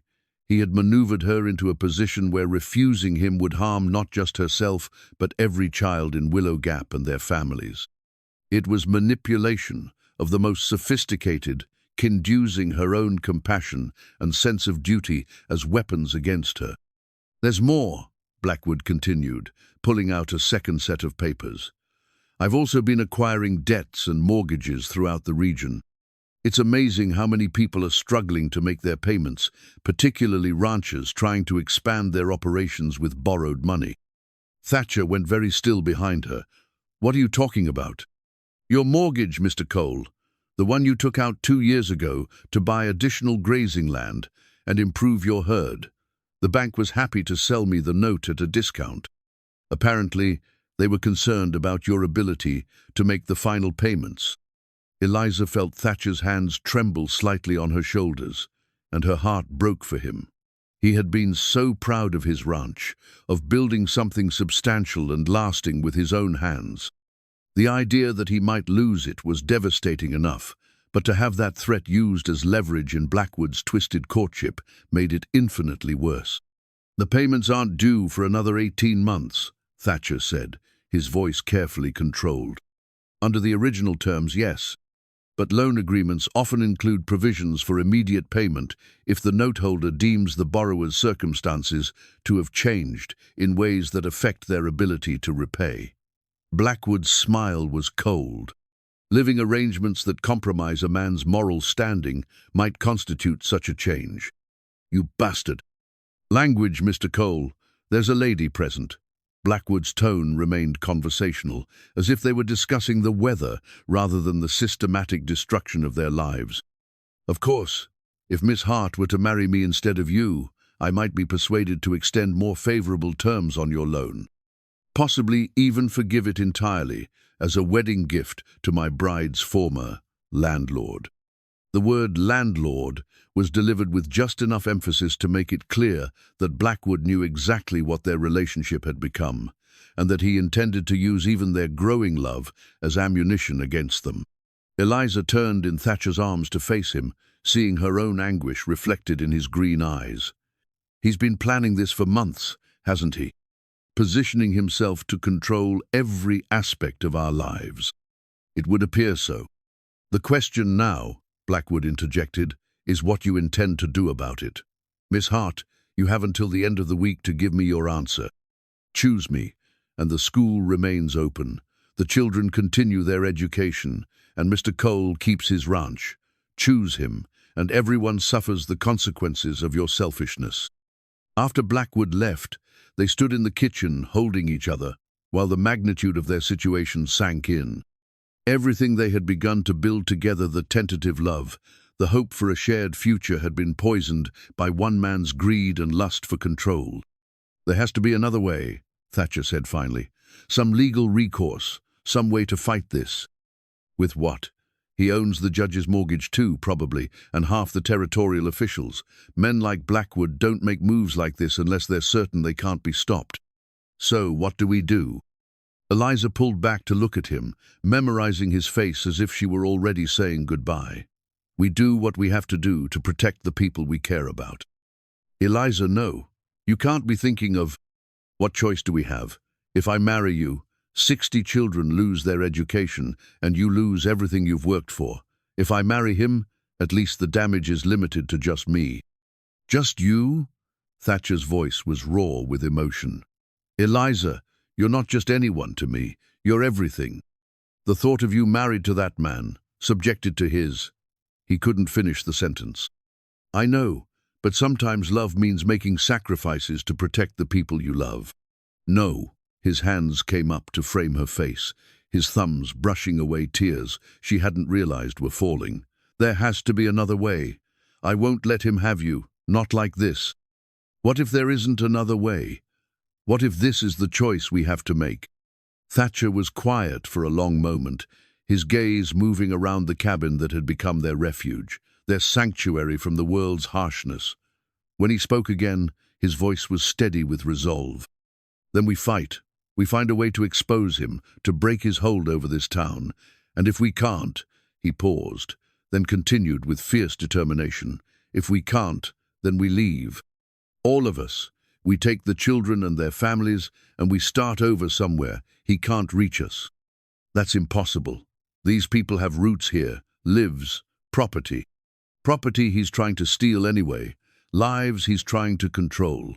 Maybe it's time for all of us to be brave enough to choose freedom over security." The idea was audacious, probably impossible, certainly dangerous. But as Eliza looked into Thatcher's eyes and saw the unwavering determination there, she felt something she hadn't experienced since this nightmare began. Hope. Maybe they couldn't fight Jeremiah Blackwood on his terms, with his weapons and his rules. But maybe they could fight him on their own terms, with courage and community and the kind of love that refused to be bought or sold or compromised. It would have to be everyone, she said slowly. Every family with children in the school.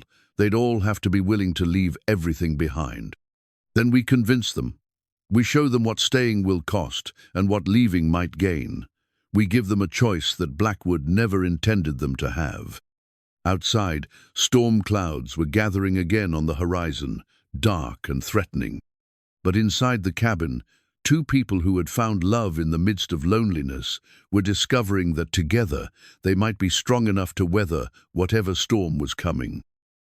Thatcher's father's rifle lay across his knees like a bridge between past and present, its polished walnut stock worn smooth by generations of hands that had wielded it in defense of family and principle.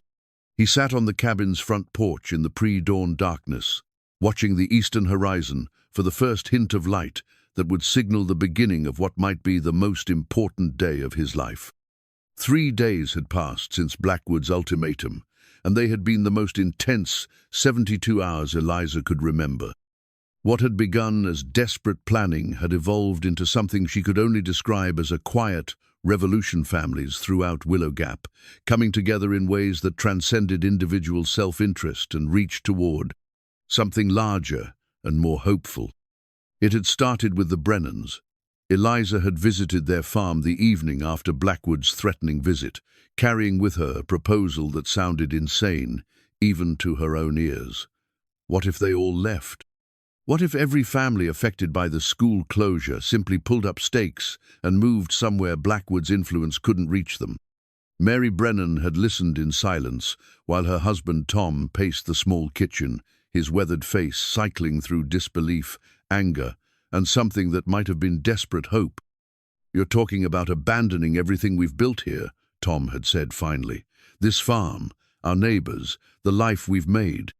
"I'm talking about saving what matters most," Eliza had replied. "Your children's future, their education, the community bonds that make a place worth living in. And where exactly would we go? How would we support ourselves? These are practical questions, Miss Hart, not romantic dreams." But Mary had been thinking, her sharp mind already working through possibilities. "There's that land in Oregon Territory my brother wrote about. Good soil, timber rights included, and far enough from here that Blackwood's reach wouldn't extend. Oregon's 1,000 miles away, Mary. So is freedom, apparently." The conversation had lasted until well past midnight, with neighbors drifting in as word spread, drawn by the unprecedented nature of what was being discussed. By dawn, 17 families had committed to the plan, with more expressing cautious interest. The pattern had repeated itself throughout the following days. Eliza and Thatcher had become circuit riders of hope, traveling from farm to farm and house to house, carrying word of the growing exodus and the dream of building something better elsewhere. Not everyone was convinced. The Ashfords had refused even to hear them out, Mrs. Ashford declaring the entire plan the foolish fantasy of people who refuse to accept practical realities. Several other prominent families had expressed similar skepticism, preferring the devil they knew to the uncertainty of starting over in unknown territory. But the momentum was building, driven by a combination of desperation and something more powerful, the recognition that they were not powerless victims of Blackwood's manipulation, but people capable of choosing their own destiny. The plan they had developed was audacious in its scope. Tom Brennan, who had served as a wagon master before settling in Willow Gap, would lead the caravan. They would travel in stages, selling what they could and carrying what they must, pooling resources to ensure no family was left behind due to financial constraints.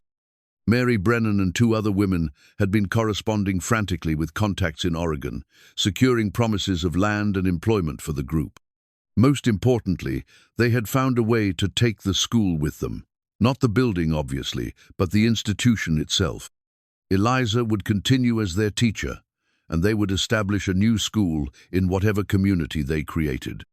The children's education would not just continue, it would be enhanced by the adventure and challenge of building something from nothing. But first, they had to survive Blackwood's reaction to their defiance. "Any regrets?" Eliza asked softly, settling beside Thatcher on the porch steps. She carried 2 cups of coffee, steam rising like incense in the cool morning air. "About what?" "All of this. A week ago you were a quiet rancher who minded his own business. Now you're leading what amounts to a rebellion against the most powerful man in the territory."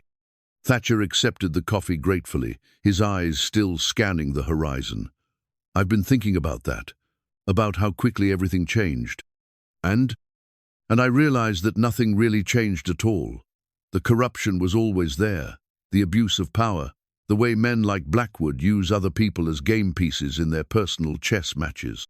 We just decided to stop pretending we didn't see it." A rider appeared on the distant road, spurring his horse hard toward town. Even at this distance, they could see the urgency in his posture, the way he leaned forward in the saddle, as if trying to will more speed from his mount. "That's Billy Morrison," Thatcher observed. "Tom Brennan's nephew. He was supposed to be scouting the route west of here, looking for the best river crossings." They watched as the rider disappeared into town, and Eliza felt a chill of premonition. Something's wrong. Within an hour, their fears were confirmed. Billy Morrison arrived at the cabin with news that changed everything. Blackwood had somehow learned of their plans and was moving to stop them with a brutality that exceeded even their worst expectations. "He's got men at every road leading out of the county," Billy reported, his young face pale with exhaustion and fear. "Armed men, claiming legal authority to prevent what he's calling theft of property and breach of contract. Anyone trying to leave with wagons or livestock is being turned back." "On what grounds?" Thatcher demanded. "Debt collection, mostly. Turns out he owns paper on damn near every family that signed up for this exodus. Notes he bought up in the past few months, all of them suddenly coming due immediately." Eliza felt the dream crumbling around them, like sand through her fingers. "How many families are trapped?" "All of them. And there's more. He's got territorial marshals coming in from the capital, claiming there's been organized resistance to legal debt collection. Anyone who doesn't pay up immediately is looking at arrest for fraud and conspiracy." The scope of Blackwood's counterstrike was breathtaking in its thoroughness. He had anticipated their plan and prepared responses that trapped them more completely than any cage could have. Worse, he had given their act of collective courage the appearance of criminal conspiracy, justifying whatever harsh measures he chose to employ. "There's got to be something we can do," Eliza said. But even as she spoke, she could hear the defeat in her own voice. "There is," Thatcher said quietly. "We can give him what he wants." Both Billy and Eliza stared at him in shock. "You can't mean," Eliza began. "I mean, we can make him think he's won while we prepare for the real fight." Thatcher's voice carried a note of grim determination that she had never heard before. "Billy, ride back to town. Tell everyone to act defeated, to start making arrangements to settle their debts however they can. Make it look like they're giving up." "But if they pay him, they'll have nothing left to start over with," Billy protested. "They're not going to pay him. They're going to make him think they're preparing to pay him while we put together a different kind of plan." "What kind of plan?" Thatcher stood and walked to the cabin's door, retrieving his father's rifle from where it leaned against the frame. The weapon seemed to transform him, connecting him to something deeper and more dangerous than the gentle rancher they had come to know. The kind that acknowledges what Blackwood really is: not a businessman or a legal authority, but a criminal who's been allowed to operate with impunity because no one has been willing to stop him. "Thatcher, you're talking about violence." "I'm talking about justice. There's a difference, though sometimes the methods overlap." Eliza felt fear and admiration warring in her chest. This was a side of Thatcher she had never seen: harder, more ruthless, shaped by experiences he had never shared with her. But beneath the surface change, she could still see the man who had wrapped her in his quilt and offered her shelter from the storm. "What do you need me to do?" "I need you to trust me. And I need you to be ready to leave at a moment's notice, with or without the others." I won't abandon those families. You won't have to. But if this goes wrong, if Blackwood proves to be more dangerous than we anticipated, I want you safe. And I want you alive. Whatever you're planning, promise me you won't take unnecessary risks." Thatcher's smile was soft, despite the hardness in his eyes. "I promise to come back to you, Eliza. Whatever it takes, I'll come back." As Billy rode away to carry word of their new strategy, Eliza watched Thatcher prepare for whatever confrontation was coming. He moved with the methodical precision of a man who had faced danger before and survived, checking his weapons, organizing his supplies, making the kind of careful preparations that suggested this was not his first time planning for violent conflict. "You were a soldier," she said suddenly, the pieces of his past clicking into place. "For a while, after my family died and before I came west. You never mentioned it. It wasn't something I wanted to carry forward into this life, but sometimes the past doesn't give you a choice about what parts of yourself you have to use." The sun was fully up now, painting the sky in shades of gold and pink that seemed to mock the darkness of their situation. Somewhere in town, Blackwood was probably celebrating his victory, confident that he had crushed their rebellion before it could truly begin. He was about to learn that some things, love, community, the desperate courage of people defending their children's future, were harder to crush than he had anticipated. "When do we make our move?" Eliza asked. "Tonight, when the marshals are settled in for the evening and Blackwood thinks he's won." Thatcher's hand found hers, squeezing gently.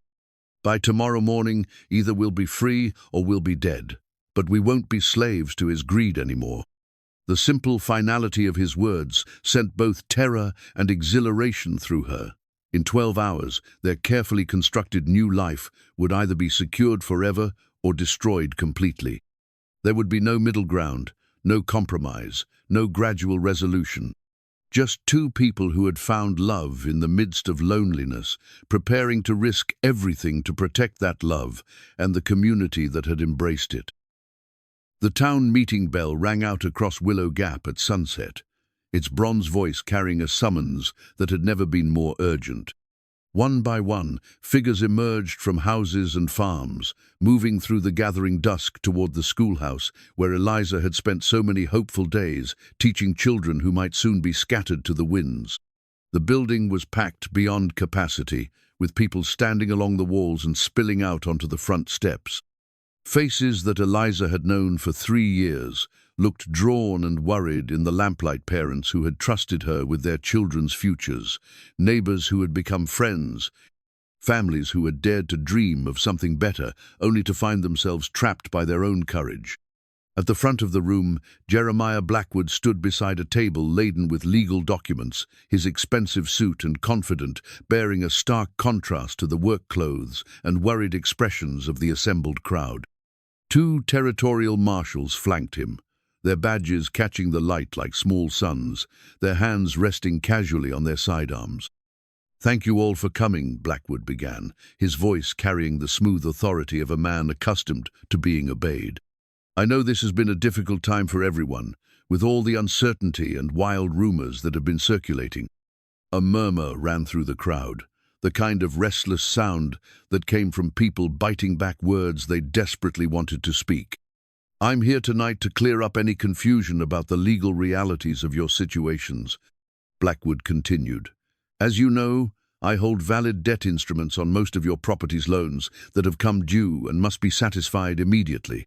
Tom Brennan stood up slowly, his weathered face grim but determined. "Those loans weren't supposed to mature for years yet. You can't just change the terms because it suits your business interests." "Actually, Mr. Brennan, I can. The loan agreements all contain standard provisions, allowing for immediate collection if the borrower's circumstances change in ways that affect their creditworthiness. Living arrangements that compromise moral standing, for instance, or participation in organized efforts to defraud creditors by fleeing the territory." "Nobody was trying to defraud anyone," Mary Brennan called out. "We were trying to save our children's education. By abandoning your legal obligations, by conspiring to remove assets from the reach of legitimate creditors." Blackwood's tone remained conversational, but there was steel underneath. I'm afraid the law sees things differently. One of the marshals stepped forward, pulling out a sheaf of warrants. We have arrest orders for anyone who participated in planning this exodus. The charges include conspiracy to defraud, breach of contract, and organized resistance to lawful debt collection. The silence that followed was deafening. Eliza looked around the room at faces that had moved from worry to fear to the kind of desperate resignation that came when people realized they were truly trapped. That was when Thatcher stood up. He had been sitting in the back corner, his father's rifle propped against the wall beside him, his presence so quiet that many people hadn't even noticed he was there. But when he rose to his full height and stepped into the lamplight, every eye in the room turned to him.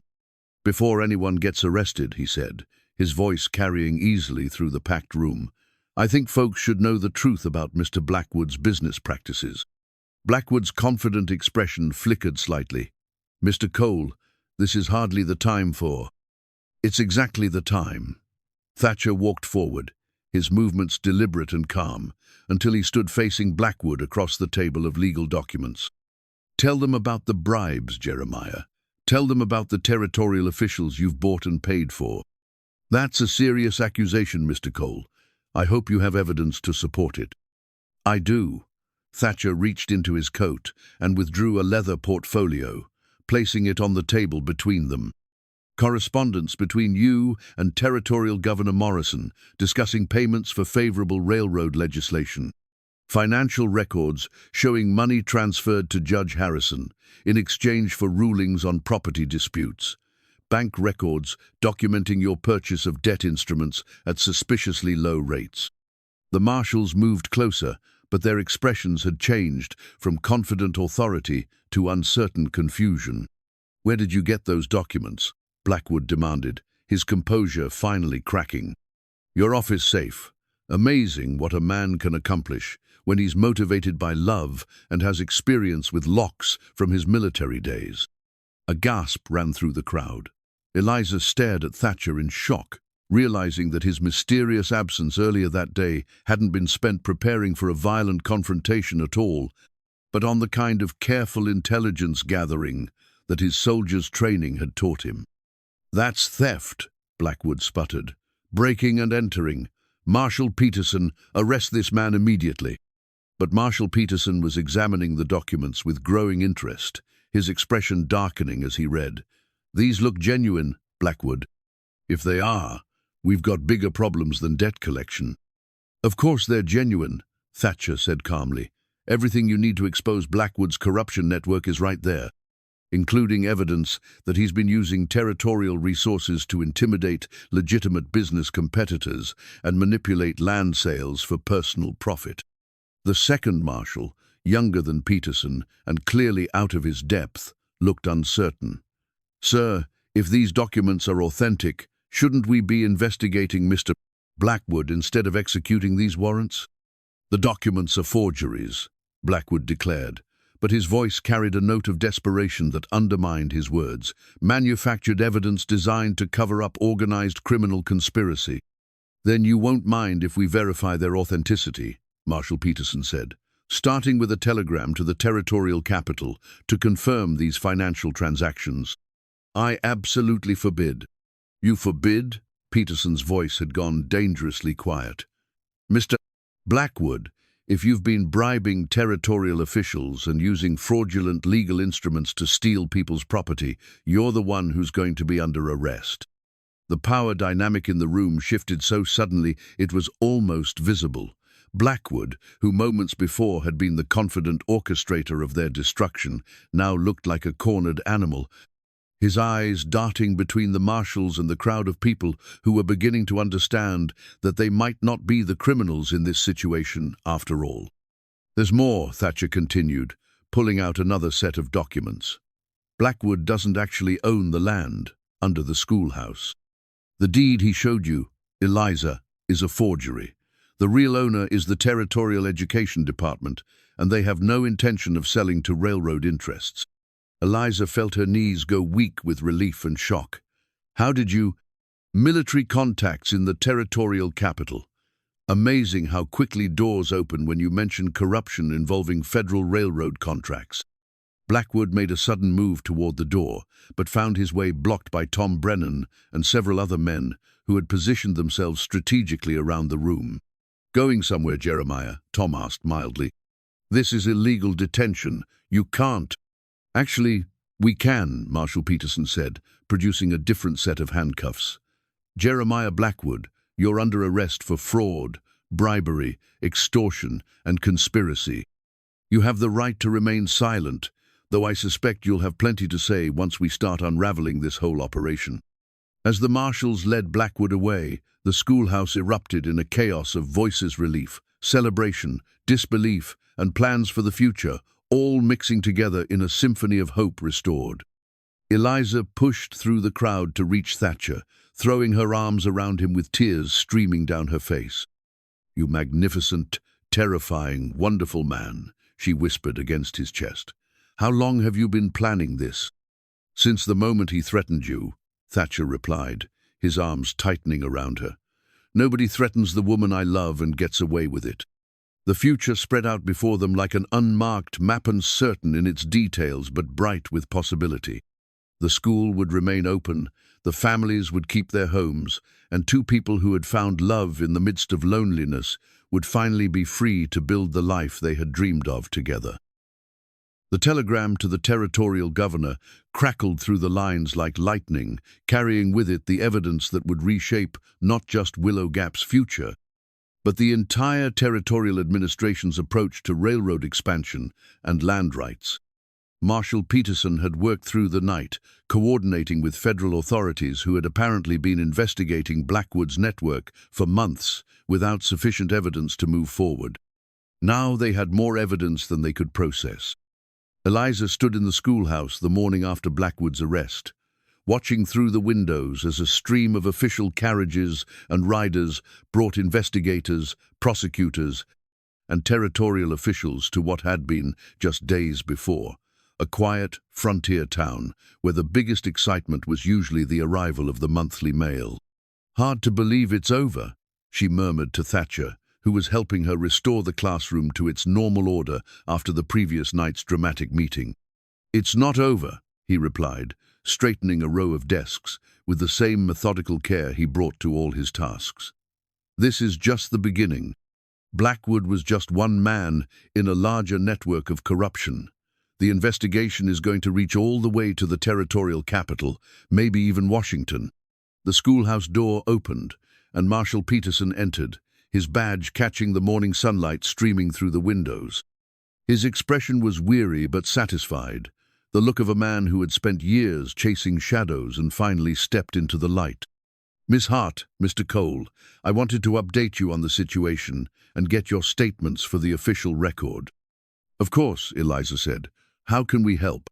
"First, I want to confirm that all charges against the families who were planning to leave the territory have been dropped. Blackwood's debt instruments were largely fraudulent, either forged entirely or obtained through bribery and coercion.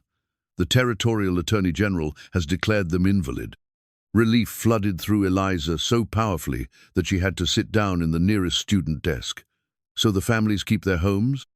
"They keep their homes, their property, and their dignity.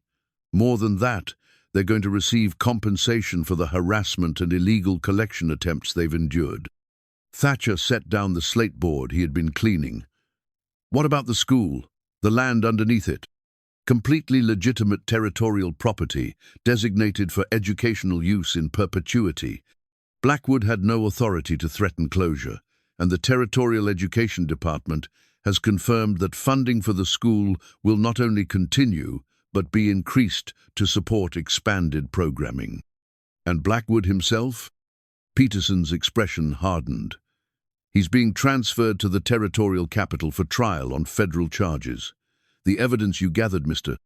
Cole, has opened up investigations into corruption networks across 3 territories. We're looking at the biggest political scandal in the region's history." Through the window, Eliza could see children beginning to arrive for the school day, their faces bright with the resilience that allowed young people to bounce back from crisis faster than adults. Jimmy Brennan was chasing his sister with a grasshopper, while little Mary Carson carefully carried her primer, as if it contained the secrets of the universe. "There's one more thing," Peterson continued. "The territorial governor wants to meet with you both personally. He's arriving this afternoon to formally apologize for the administration's failure to investigate Blackwood's activities sooner." "That's not necessary," Thatcher said. "We were just protecting our own." "Maybe so. But your actions exposed corruption that was costing honest people their livelihoods across the entire territory. The governor considers you heroes." After Peterson left, Eliza and Thatcher stood together in the schoolhouse, surrounded by the evidence of normal life resuming, children's voices from the playground, the distant sound of hammers as repairs were made to storm-damaged buildings, the comforting routine of a community going about its daily business. "Heroes," Eliza repeated softly. "Is that what we are?" "We're people who refuse to let fear make our decisions for us," Thatcher replied. "People who chose to fight for what mattered instead of accepting defeat. People who found each other when we needed it most." That too. The sound of approaching hoofbeats drew their attention to the window, where a small cavalry of riders was approaching the school. At their head rode a man in his 50s, distinguished and official-looking, wearing the kind of clothes that marked him as someone of considerable importance. "That would be the governor," Thatcher observed. "Are you ready for this? Being celebrated as territorial heroes?" "I'm ready for whatever comes next, as long as it comes with you." The governor's visit was everything Peterson had promised. Formal apologies, public recognition, and assurances that the territorial administration would implement new safeguards to prevent future corruption. But for Eliza, the most meaningful moment came when Governor Morrison asked to address her students directly. "Children," he said, standing at the front of the classroom where Eliza usually conducted lessons, "your teacher and Mr. Cole have shown all of us what it means to stand up for what's right, even when it's dangerous. They fought not just for themselves, but for your right to an education and your family's right to live free from fear." Little Mary Carson raised her hand. "Are the bad men going to come back?" "No, sweetheart. The bad men are going to jail, where they belong, and your school is going to be here for as long as you need it." "Good," Jimmy Brennan declared with the fierce certainty of childhood, "because Miss Hart is the best teacher ever, and we don't want anybody else." The simple endorsement brought tears to Eliza's eyes.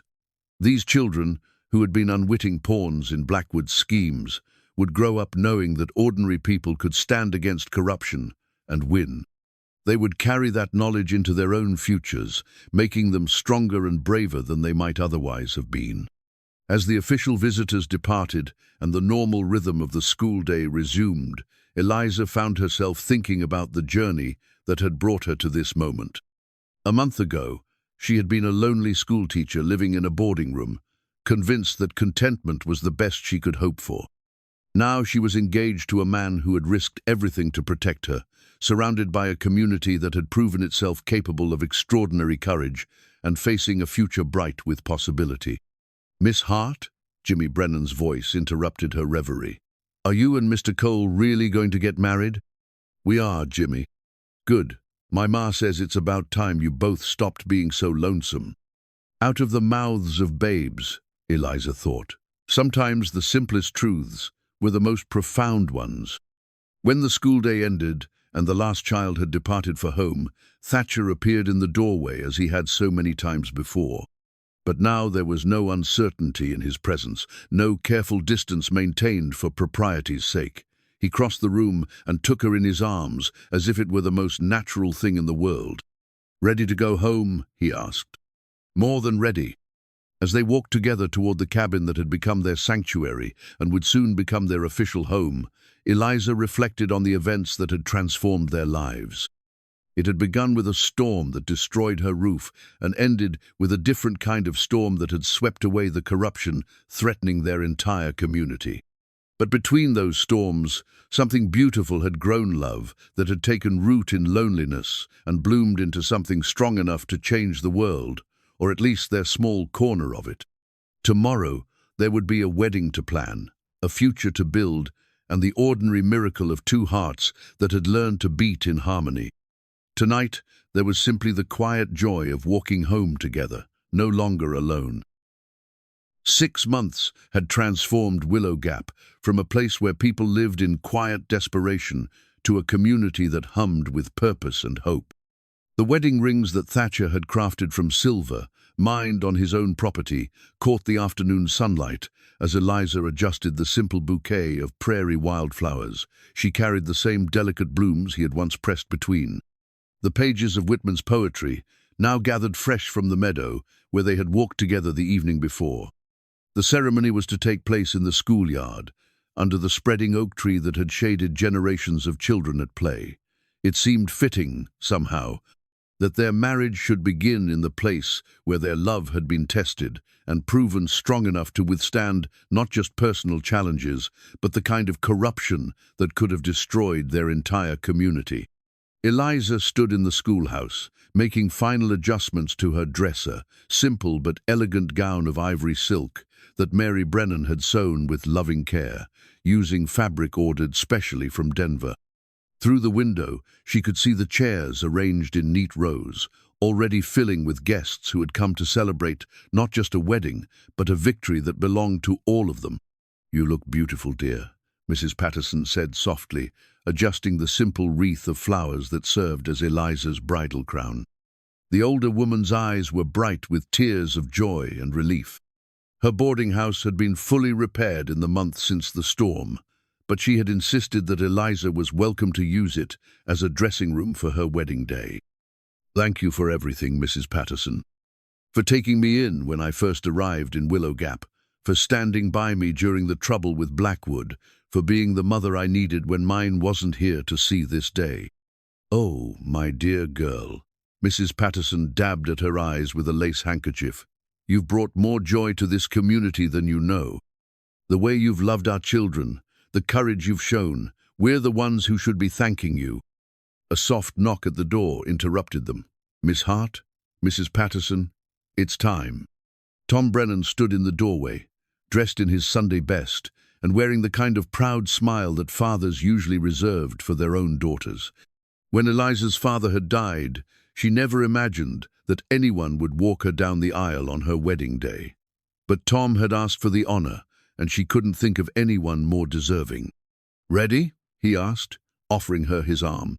"More than ready." They stepped out into the golden afternoon light, and Eliza felt her breath catch at the sight that greeted her. Nearly the entire town had gathered for the ceremony, faces that had become dear to her over 3 years of teaching their children, loving their community, and finally fighting for their shared future. The children sat in the front rows, scrubbed clean and dressed in their finest clothes, their eyes bright with excitement at seeing their beloved teacher become a bride. But it was Thatcher who drew her gaze and held it as she walked down the makeshift aisle between the chairs. He stood beneath the oak tree with Reverend Matthews, wearing a suit that had been tailored to fit his tall frame, his dark hair combed back, and his green eyes fixed on her with an expression of such love and wonder that she felt tears threatening to spill over. This was the man who had opened his door to her on the night when she had nowhere else to turn. The man who had wrapped her in his handmade quilt and offered her not just shelter, but the possibility of home. The man who had risked everything to protect her and their community from corruption and greed. The man who had taught her that love didn't always announce itself with fanfare and grand gestures. Sometimes it grew quietly in the spaces between ordinary moments, in shared meals and evening conversations, and the simple miracle of no longer being alone. When she reached his side, Tom placed her hand in Thatcher's with gentle ceremony. "Take care of her, son. She's precious to all of us." "I will," Thatcher promised, his voice rough with emotion, "for the rest of my life." Reverend Matthews had known them both since they arrived in Willow Gap, had watched their friendship deepen into love, had stood with the community during the dark days when Blackwood's threats had seemed insurmountable. His words were simple but profound, speaking of marriage as both sanctuary and adventure, as the choice to build something together that neither person could create alone. "Do you, Thatcher Cole, take Eliza Hart to be your wife, to love and cherish, to protect and support, in times of plenty and times of want, in sickness and in health. For as long as you both shall live. I do. The words carried the weight of absolute certainty. And do you, Eliza Hart, take Thatcher Cole to be your husband, to love and cherish, to support and stand beside, in times of plenty and times of want, in sickness and in health, for as long as you both shall live? I do. Her voice was clear and strong, carrying across the assembled crowd like a bell. The rings they exchanged were simple bands crafted from the same silver that Thatcher had mined from his own land, polished to a soft glow that would only grow more beautiful with time and wear. As he slipped the band onto her finger, Eliza thought of all the hands that had shaped this moment. Tom Brennan's skilled guidance during the crisis with Blackwood, Mary Brennan's loving needlework on her dress, Mrs. Patterson's maternal care, the children's innocent faith that everything would work out as it should. But most of all, she thought of Thatcher's hands gentle enough to craft quilts and press flowers in books, strong enough to build a home and defend it against those who would destroy it, loving enough to offer sanctuary to a stranger, and patient enough to let that sanctuary become something deeper and more lasting. By the power vested in me by the territory of Colorado, I now pronounce you husband and wife. Thatcher, you may kiss your bride. The kiss was tender and sweet, full of promise for the life they would build together. When they broke apart, the assembled crowd erupted in cheers and applause. But Eliza was aware only of Thatcher's eyes, bright with unshed tears of joy. Mrs. Cole, he whispered, trying out her new name. I like the sound of that, she replied, and meant it with every fiber of her being. The celebration that followed was everything. A frontier wedding should be abundant food prepared by the entire community, music provided by anyone who could play an instrument, and dancing that continued long after the sun had set and the lanterns had been lit. Children ran between the adults like happy sprites, getting underfoot and being indulged because it was a day for joy, not scolding. As the evening wound down and guests began to drift home to their own families, Eliza and Thatcher found themselves alone beneath the oak tree where they had just been married. The schoolhouse stood empty behind them, waiting for Monday morning when she would return to teach the children who had become as dear to her as if they were her own. But everything would be different now. She would no longer go home to loneliness and silence. She would go home to Thatcher, to the cabin they would share as husband and wife, to the family they hoped to create together in the years to come. Any regrets? Thatcher asked, echoing the question she had posed to him on the morning they had faced down Blackwood's final threat. Only that it took a collapsed roof to bring us together, she replied. Though I suppose some of the best things in life happen when we least expect them. I've been thinking about that, about how we almost missed each other entirely. What do you mean? If your roof hadn't collapsed that night, if you hadn't been desperate enough to knock on my door, would we ever have really gotten to know each other? I might have spent the rest of my life admiring you from a distance, thinking you were too refined for someone like me. Eliza considered this, thinking of the careful social barriers that had kept them apart, despite living in the same small town for 3 years. And I might have spent the rest of my life convinced that contentment was enough, that asking for more was somehow greedy or foolish. So we're grateful for the storm. Grateful for the storm, she agreed, and for everything that came after. They walked home together through the quiet streets of Willow Gap, past houses where the lights were beginning to dim as families settled in for the night, past the schoolhouse where she would continue her work as both teacher and citizen of a community that had proven itself capable of extraordinary things when circumstances demanded it. The cabin, their home now, officially and forever glowed with lamplight and the promise of the life they would build together. As they crossed the threshold as husband and wife, Eliza thought of that desperate night 6 months ago when she had arrived soaked and homeless, carrying nothing but a teaching primer and the remnants of her dignity. Now she carried something far more precious, the certainty that she was loved completely and forever by a man who had seen her at her most vulnerable and chosen to offer not just shelter, but his whole heart. The bed that had once been empty now held the promise of shared dreams and whispered conversations, and the kind of intimacy that transformed a house into a true home. As they prepared for their first night as husband and wife, Eliza reflected on the journey that had brought them to this moment, from loneliness to love, from despair to hope, from two separate lives to one shared future. Sometimes, she thought, the deepest happiness came not from grand adventures or dramatic gestures, but from the simple miracle of finding someone who made the ordinary moments of life feel extraordinary. Someone who saw your flaws and loved you anyway, who shared your burdens and doubled your joys, who transformed the silence of solitude into the comfortable quiet of companionship. 6 months later, as autumn painted the prairie in shades of gold and crimson, Eliza stood at the cabin window, watching Thatcher work in their garden, harvesting the last vegetables before the first frost. Her hand rested on the gentle swell of her belly, where their first child grew strong and safe, already loved beyond measure by parents who understood the preciousness of family created by choice as much as by blood. The schoolhouse bell rang out across Willow Gap, calling children to another day of learning and discovery. In a few minutes, she would walk to the schoolhouse as she had done countless times before, but now she walked as a woman who had everything she had ever dared to hope for, and more than she had ever dreamed possible.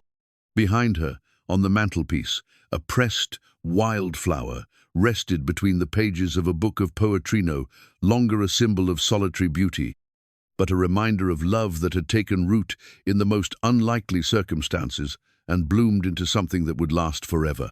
The bed that had once been empty now held the promise of generations to come, of children who would grow up knowing that love could triumph over fear, that communities could stand together against injustice, and that sometimes the most extraordinary lives began with the simplest acts of kindness, like opening a door to shelter someone from the storm.